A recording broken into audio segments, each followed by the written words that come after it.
सुरुवातीला बातमी आहे। मराठा आरक्षणाच्या मुद्द्यावरून मंत्र्यांच्या शिष्टमंडळानं मनोज जरांगेंची भेट घेतली आणि बराच वेळ चर्चेनंतरही तोडगा काही निघू शकला नाही। त्यामुळे सरकार आणि मनोज जरांगेंमधली चर्चा निष्फळ ठरली। कुणबी नोंदी असलेल्या रक्तातील सगळ्या सोयऱ्यांना कुणबी जात प्रमाणपत्र देण्याची मागणी जरांगेंनी केली, मात्र ते शक्य नसल्याचं मंत्री गिरीश महाजन यांनी सांगितलं। त्यामुळे सगळे सोयरे शब्दावरती ही चर्चा अडकली। दरम्यान जरांगे आपल्या भूमिकेवरती ठाम असल्यामुळे मंत्र्यांच्या भेटीतून फारसं काही साध्य झालं नाही आणि आता 23 डिसेंबरला बीडमध्ये होणाऱ्या सभेत जरांगे कोणती भूमिका घेणार याकडे तमाम मराठा समाजाचं लक्ष लागलंय।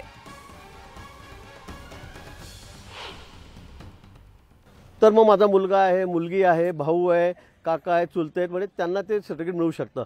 पण माझी पत्नी आहे, पत्नीचे मुलं मुली, तिचा भाऊ, म्हणजे यांना ते सर्टिफिकेट लागू होत नाही, ते मिळत नाही।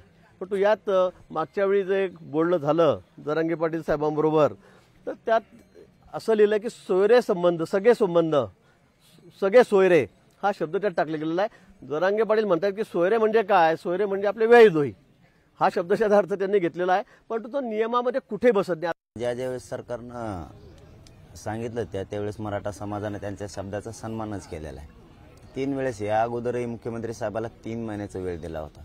त्यावेळेस नितीन करीर साहेबाच्या अध्यक्षतेखाली समिती होती, त्यानंतरही 40 दिवस दिला, आताही 2 महिने दिले 24 डिसेंबरपर्यंत। समाज म्हणून मुख्यमंत्री साहेबाला आणि दोन्ही उपमुख्यमंत्री साहेबाचा शब्द पाळायला मराठा समाज कधी कमी पडलेला नाही। आता त्यांनीच ठरवलेले शब्द आहेत आणि त्यांनीच त्यांचे घ्यावेत, एवढीच आमची अपेक्षा आहे। सकारात्मक आहे। मुख्यमंत्री महोदय असतील, उपमुख्यमंत्री, संपूर्ण शासनाची भूमिका ही अतिशय पॉझिटिव्ह आहे। अतिशय अंतिम टप्प्यामध्ये आता हे आरक्षण आलेलं आहे आणि म्हणून आम्ही जरांगे पाटील साहेबांना पुन्हा विनंती करायला, या ठिकाणी आमचे सहकारी मित्र उदयजी सामंत आहेत, भुमरे साहेब या ठिकाणी आहेत, आम्ही या ठिकाणी मुद्दामून या ठिकाणी आलेलो आहोत। बाबा आता 24 तारीख अल्टिमेटम हे आपण न करता आरक्षण अत्यक्ष आता जवळ आलेलं आहे, आपल्या पारड्यात ते पडणार आहे आणि म्हणून त्यांना विनंती करायला मी या ठिकाणी आलो। चर्चेचं तर मी त्यांना बोलताना सांगितलं ना, चर्चा 24 डिसेंबरपर्यंत बंद होण्याचं कारणच नाही। कारण 24 डिसेंबरपर्यंत जर सरकारला शब्द दिलाय तर मराठा समाज शब्द कधीच फिरविणार नाही। 24 डिसेंबरपर्यंत त्यांना वेळ दिलाय, त्यांचे शब्द आहेत, त्यांनी ते मध्ये घ्यावेत, एवढीच मराठा समाजाची विनंती आहे त्यांना, बाकी दुसरं काहीच नाही। तर मनोज जरांगे पाटील यांच्या सभांचा धडाका पुन्हा एकदा सुरू होणार आहे आणि आज जरांगे पाटलांच्या परभणी जिल्ह्यात 2 ठिकाणी जाहीर सभा होणार आहेत। सेलू इथल्या नूतन कॉलेजच्या मैदानात पहिली सभा होणार आहे। जरांगेंचं सेलू इथे आगमन होताच त्यांच्यावरती 50 जेसीबींमधून पुष्पवृष्टी केली जाणार आहे। त्यानंतर सोनपेठ इथल्या मैदानावरती देखील सभा होणार आहे।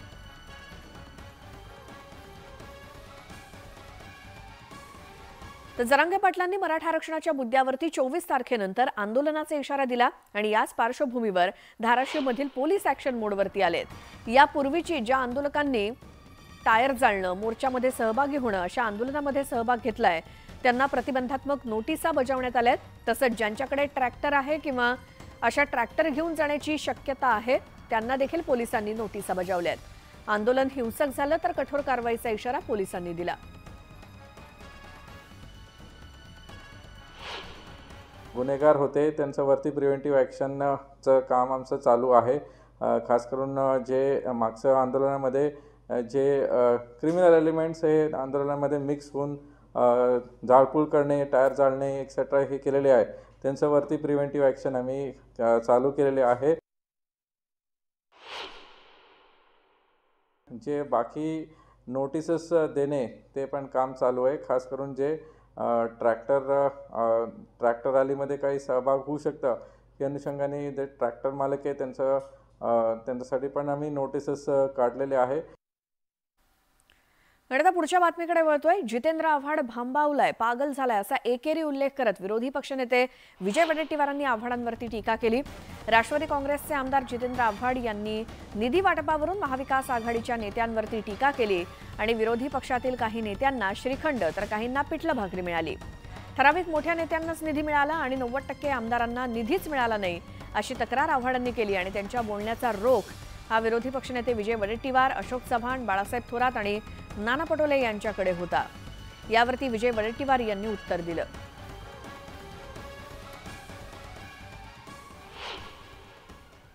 नाही, तो काय बोलतो त्याला त्याचा भांबवला येतो, त्याला मी त्याच्याबद्दल हे बोलत नाही. पागलसारखा झाला तो.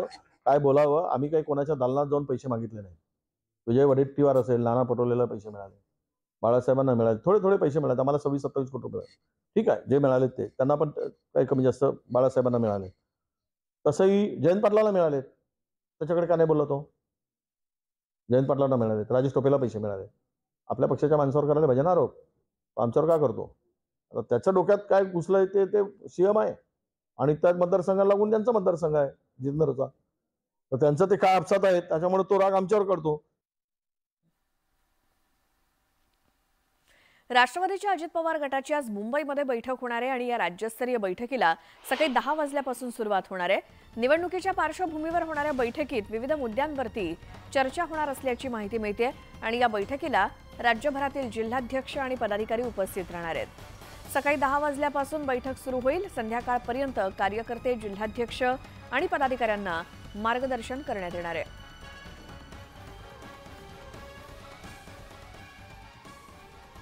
राज्यातील शेतकऱ्यांच्या व्यथा जाणून घेण्यासाठी शिवसेनेच्या शिंदे गटानं आध्यात्मिक संप्रदायाला संघटित करण्यासाठी धर्मवीर आध्यात्मिक सेनेची स्थापना केली. या संघटनेच्या वतीनं 25 डिसेंबरपासून राज्यात भक्ती शक्ती संवाद यात्रा आयोजित करण्यात आली आहे. पुढील वर्षी 28 फेब्रुवारीपर्यंत ही आध्यात्मिक यात्रा पश्चिम आणि उत्तर महाराष्ट्र, कोकण, मराठवाडा आणि विदर्भात जाणार आहे. सकाळी 6 वाजल्यापासून ते रात्री 9 वाजेपर्यंत चालणाऱ्या या यात्रेची सांगता कीर्तन आणि प्रवचनांनी होणार आहे. राजसत्ता आणि धर्मसत्ता एकत्रित आल्यास रामराज्य निर्माण होईल असा संदेश घेऊन या यात्रेचं आयोजन करण्यात आलंय. या यात्रेच्या निमित्तानं शिवसेना शिंदे गट हिंदुत्वाचा मुद्दा पुढे घेऊन जात असून आपला पक्ष मजबूत करण्याचा प्रयत्न करत आहे आणि राज्यात अनेक प्रकारचे पंथ आहेत. कीर्तनकार, प्रवचनकार, निरूपणकार, भजनी मंडळ आहेत. या सर्व घटकांना एकत्र आणणारा हा भक्तिशक्ती संवाद कार्यक्रम आयोजित करण्यात आलाय.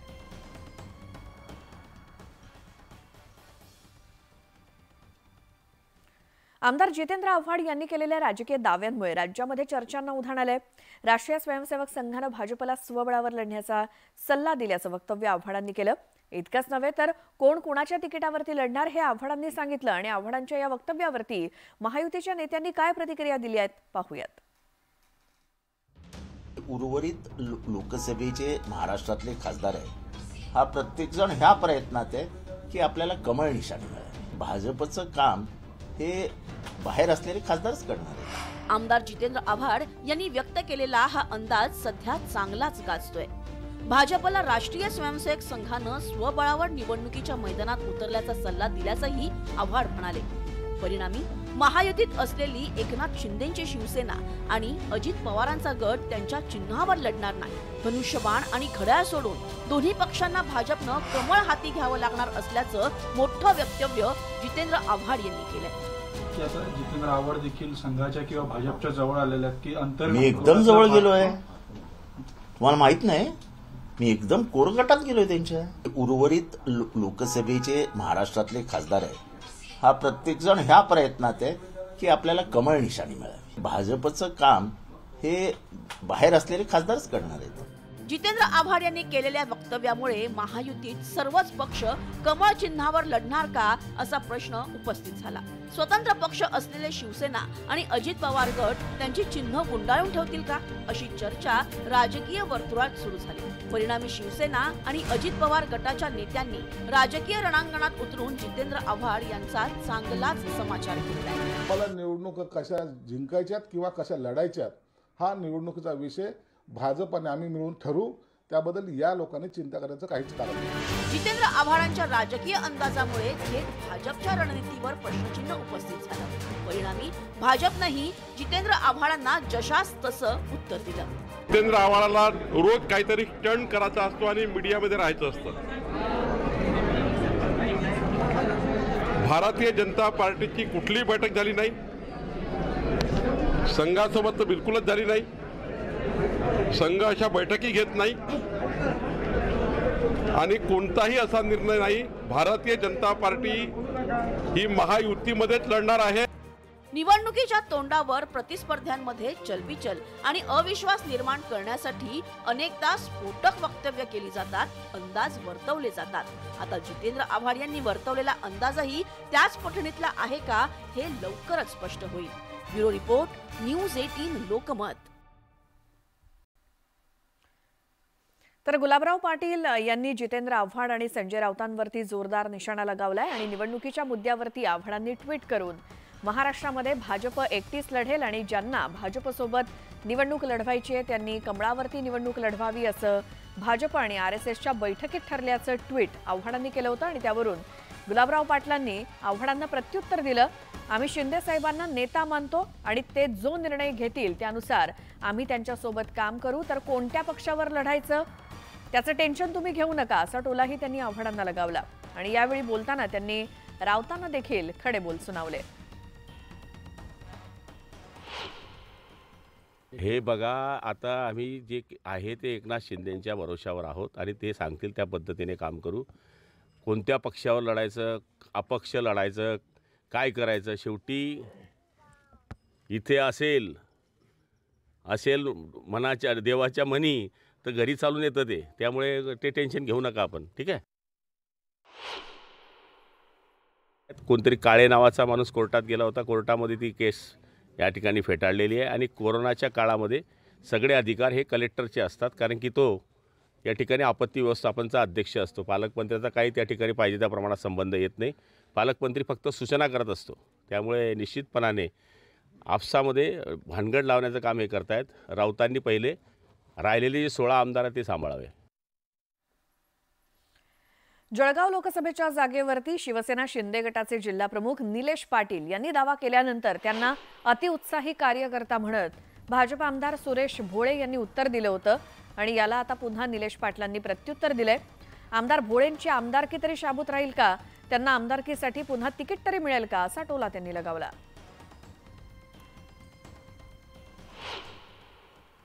नामनिर्देशन अर्जावर पालकमंत्र्यांची सही असते आणि तो प्रस्ताव कलेक्टरांना जातो आणि कलेक्टर तो प्रस्ताव विभागीय आयुक्त थ्रू तो मंत्रालयात जातो। असा कुठलाच प्रकार अजितदादा गटाचे जिल्हाध्यक्ष संजय पवार यांनी कुठेच केला नाही। डायरेक्ट गेले आणि डायरेक्ट नियुक्त्या करून आणल्या, म्हणून त्या नियुक्त्यांना आमचा विरोध होता आणि 100% त्या नियुक्त्या त्या ठिकाणी रद्द होणार आहे। आता पुढची बातमी, निलंबनाच्या मुद्द्यावरून सुरू झालेला गदारोळ काही थांबण्याची चिन्ह दिसत नाहीयेत। 141 खासदारांना निलंबित केल्यानं इंडिया आघाडीनं आंदोलन सुरू केलंय। काल संसदेपासून विजय चौकापर्यंत मार्च काढण्यात आला आणि आता आज नवी दिल्लीतल्या जंतर मंतरवर विरोधक आंदोलन करणार आहेत आणि या आंदोलनात इंडिया आघाडीचे सर्व नेते आणि खासदार हजर असतील। सरकार विरोधकांचा आवाज दडपण्याचं काम करत असल्याचा आरोप इंडिया आघाडीनं केलाय। देशामध्ये आणि राज्यामध्ये सध्या JN1 हा कोरोनाचा नवा व्हेरियंट आढळलाय। या पार्श्वभूमीवर मुख्यमंत्री एकनाथ शिंदे यांनी आज आरोग्य यंत्रणा तसंच जिल्हाधिकारी यांची बैठक काल घेतली आणि राज्यभरातील आरोग्य संस्थांचं स्ट्रक्चरल, इलेक्ट्रिक आणि फायर ऑडिट करण्यात यावं। त्याचसोबत रुग्णालयांमध्ये विलगीकरण आणि ऑक्सिजन बेड्स यांची यंत्रणा सज्ज ठेवावी। नागरिकांनी घाबरून न जाता कोरोना प्रतिबंधात्मक सूचनांचं पालन करावं आणि राज्यभरातील यंत्रणा सज्ज असल्याची ग्वाही मुख्यमंत्री शिंदेंनी दिली। पूर्वीची यंत्रणा जी आहे, मग आयसोलेशन बेड असतील, ऑक्सिजन बेड असतील, ICU बेड असतील, व्हेंटिलेटरचे बेड असतील, PSA प्लॅन्ट असेल, ऑक्सिजन प्लॅन्ट असेल, त्याचबरोबर RT-PCR लॅब असतील, या सर्व ज्या यंत्रणा आहेत त्या अलर्ट ठेवण्याच्या सूचना दिलेल्या आहेत। त्याचबरोबर इलेक्ट्रिक, स्ट्रक्चरल आणि फायर ऑडिट करण्याच्या देखील सूचना मी दिल्यात। औषधाचा साठा व्यवस्थित आहे की नाही ते देखील तपासण्याच्या आणि औषध साठा देखील व्यवस्थित ठेवण्याच्या सूचना या ठिकाणी दिलेल्या आहेत। धाराशिव जिल्ह्याची पाणी पातळी खालावली आहे। तब्बल 2.25 मीटरनं पाणी पातळी खालावली असून धाराशिव तालुका, तुळजापूर, लोहारा या 3 तालुक्यामध्ये पाणी पातळी कमी झाली आहे। यंदा धाराशिव जिल्ह्यामध्ये पाऊस कमी झाल्यानं भूजल सर्वेक्षण, पाणी पातळी तपासण्याची मोहीम हाती घेण्यात आली होती आणि हिवाळ्यातच पाणी पातळी खालावल्यानं जिल्ह्याला पाणी टंचाईचे चटके पुढच्या काळात मोठ्या प्रमाणात बसणार असल्याचा अंदाज आहे।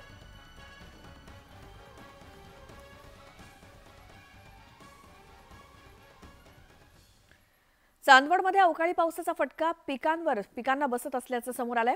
सुरुवातीला दुष्काळ आणि त्यानंतर आलेला अवकाळी पाऊस आणि गारपीट असं बदलतं वातावरण आणि हवामानाचा फटका द्राक्षापाठोपाठ डाळिंब बागांना देखील बसलाय। त्यामुळे शेतकरी चांगलाच हवालदिल झालाय। याचा आढावा तर अवकाळी आणि गारपिटीचा पिकांवरती झालेला हा परिणाम आणि त्याचं उदाहरण आपण समोर बघतोय। डाळिंब पिकाची काय अवस्था झाली आहे। द्राक्षासोबतच डाळिंबाच्या बागा सुद्धा रोगाच्या विळख्यामध्ये सापडल्यात। त्यामुळे हे असं नुकसान झालंय शेतकऱ्यांचं आणि त्यामुळे चांदवडमधले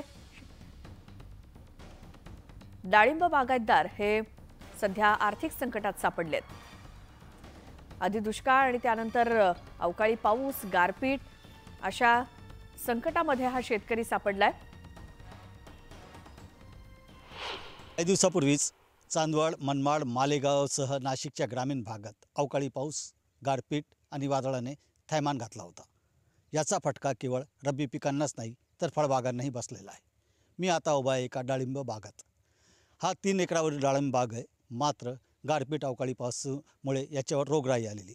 माझ्यासोबत बोलण्यासाठी डाळिंब बाग ज्यांनी कष्टाने उभा केलं आहे ते आहे। त्यांच्याकडून जाणून घेऊया का त्यांना कशामुळे हा बाग धोक्यात आला आणि किती नुकसान झालेलं आहे। भाऊ, काय म्हणाल, कशामुळे हे सर्व प्रकार घडला आहे? मागच्या वर्षी झालेला जास्त पाऊस आणि यावर्षी पडलेला दुष्काळ, त्याच्यामध्ये बाग जगवण्यासाठी आम्ही 25-30 किलोमीटरवरून टँकरनं पाणी आणलं।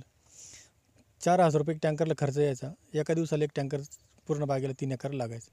त्याच्यामध्ये एकूण तिकून शेती बाल तयार झाला। त्याच्यानंतर या अवकाळी पाऊस, त्याच्यामध्ये गारा पडल्यामुळे थोडंसं डाळिंब बागामध्ये हवामान बदल झाला।